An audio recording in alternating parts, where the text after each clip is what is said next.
Halo, perkenalkan, nama saya Josephine Nafsi, NIM 721141818242 dari kelas Akuntansi E 2018 Universitas Negeri Semarang. Nah, kali ini saya akan sedikit membahas mengenai pengendalian internal dalam audit. Jadi, simak terus ya. Jeng jeng jeng jeng jeng. Pengendalian internal dalam audit. Tetetetet. Jadi sebenarnya pengendalian internal itu apa sih? Pengendalian internal itu adalah suatu proses, kebijakan, dan juga prosedur yang dirancang oleh manajemen itu untuk memastikan laporan keuangan yang ada, di mana laporan keuangan itu harus sesuai dengan aturan akuntansi yang berlaku. Nah, pengendalian internal itu dirancang, diimplementasi, dan juga dipelihara oleh TCWG atau Those Charged with the Governance, oleh manajemen dan juga oleh karyawan lain untuk menangani risiko kecurangan ataupun risiko kesalahan di mana itu akan mengancam tujuan entitas. For your information, TCWG atau Those Charged with Governance itu merupakan suatu organisasi yang mengawasi arah strategis perusahaan dan kewajiban entitas yang berkenaan dengan akuntabilitasnya. Nah, pengawasan tersebut berupa pengawasan atas laporan keuangan. Nah, namun tidak semua pengendalian internal itu relevan untuk melaksanakan audit. Auditor hanya perlu fokus atau memperhatikan pengendalian internal yang menangani resiko salah satu material, entah itu karena kesalahan ataupun kecurangan atau fraud atas laporan keuangan. Nah, yang selanjutnya itu adalah konsep utama dari pengendalian internal. Terdapat dua konsep utama dalam pengendalian internal. Yang pertama itu adalah kepastian yang layak, dan yang kedua itu keterbatasan inherent. Nah, maksud dari kepastian yang layak ini adalah perusahaan sebisa mungkin harus mengembangkan pengendalian internal yang memberikan kepastian yang layak bahwa laporan keuangan itu disajikan secara wajar.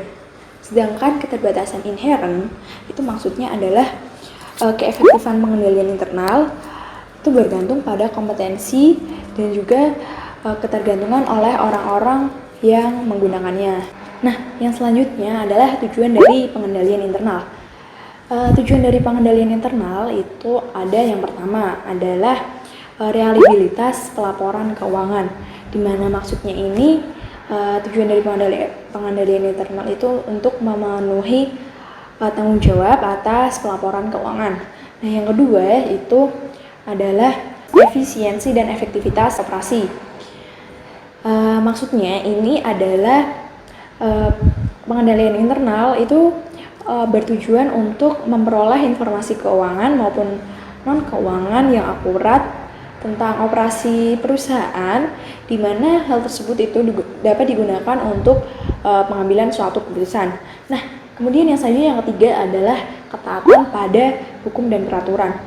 Nah, pengendalian internal ini dibuat untuk memenuhi peraturan atau hukum tentang Sarbanes-Oxley Section 404 dan juga peraturan dan hukum-hukum yang lain. Jadi perusahaan publik itu wajib menaati peraturan tersebut, tidak hanya perusahaan publik tapi juga organisasi-organisasi yang lainnya dan juga perusahaan-perusahaan yang lainnya. For your information lagi, Sarbanes-Oxley Section 404 itu berisi tentang penilaian laporan pengendalian internal yang memaparkan hasil pengujian yang dilakukan oleh auditor internal perusahaan dalam rangka menilai keefektifan jalannya pengendalian internal dari perusahaan tersebut. Yang selanjutnya adalah tanggung jawab atas pengendalian internal.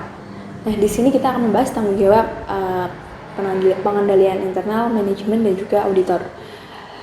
Nah, tanggung jawab pengendalian internal dari manajemen dan juga auditor itu berbeda. Kita akan bahas yang tanggung jawab manajemen dahulu. Nah, tanggung jawab manajemen atas pengendalian internal itu adalah untuk menetapkan dan menyelenggarakan pengendalian internal entitas, serta juga untuk melaporkan secara terbuka tentang keefektifan pengendalian internal dari perusahaan tersebut. Nah, yang selanjutnya adalah tanggung jawab auditor atas pengendalian internal. Nah, auditor di sini memiliki tanggung jawab untuk memahami dan juga menguji pengendalian internal atas pelaporan keuangan.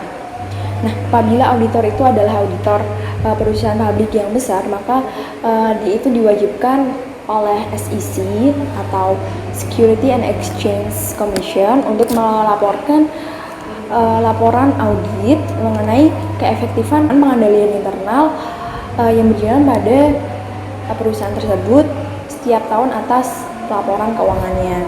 Nah, maka dari itu auditor harus memahami dan juga melakukan pengujian atas pengendalian internal tersebut dengan menguji tiap saldo akun dan kelas-kelas transaksi dan juga asersi terkait pelaporan keuangan. Oke, yang selanjutnya itu ada komponen pengendalian internal. Nah, menurut Koso, komponen pengendalian internal itu ada 5 yang digambarkan dengan sebuah cube. Nah, cube di sini itu berisikan yang atas. Yang atas itu berisi tentang tujuan dari pengendalian internal yang telah saya jelaskan tadi di awal. Nah, sedangkan yang sisi depannya itu ini berisikan tentang komponen pengendalian internal yang ada 5, yaitu ada lingkungan pengendalian, ada penilaian risiko, ada aktivitas pengendalian, ada informasi dan komunikasi, serta yang terakhir itu ada pemantauan atau monitoring. Oke, kita bahas yang lingkungan pengendalian dulu. Nah, lingkungan pengendalian dalam pengendalian internal itu merupakan salah satu yang paling penting dalam pengendalian internal. Karena ibarat saat hujan, lingkungan pengendalian itu seperti payungnya. Nah, sedangkan komponen yang keempat tadi, empat komponen tadi yang di bawahnya lingkungan pengendalian itu adalah yang di bawahnya payung itu, yang dilindungi oleh payung. Jadi apabila payung itu bocor atau berlubang, maka yang lainnya akan terkena hujan. Begitu juga dengan pengendalian internal. Apabila lingkungan pengendaliannya itu tidak bagus atau bobrok, maka yang bawah-bawahnya itu akan ikut bobrok. Lingkungan pengendalian ini didefinisikan sebagai standar, struktur, dan juga proses yang menjadi dasar untuk melakukan pengendalian internal dalam sebuah organisasi. Nah, pada prinsipnya lingkungan pengendalian ini berisi tentang struktur-struktur organisasi atau perusahaan yang ada. Nah, seperti dengan direksi, manajemen, dan juga personil lainnya, serta tanggung jawabnya.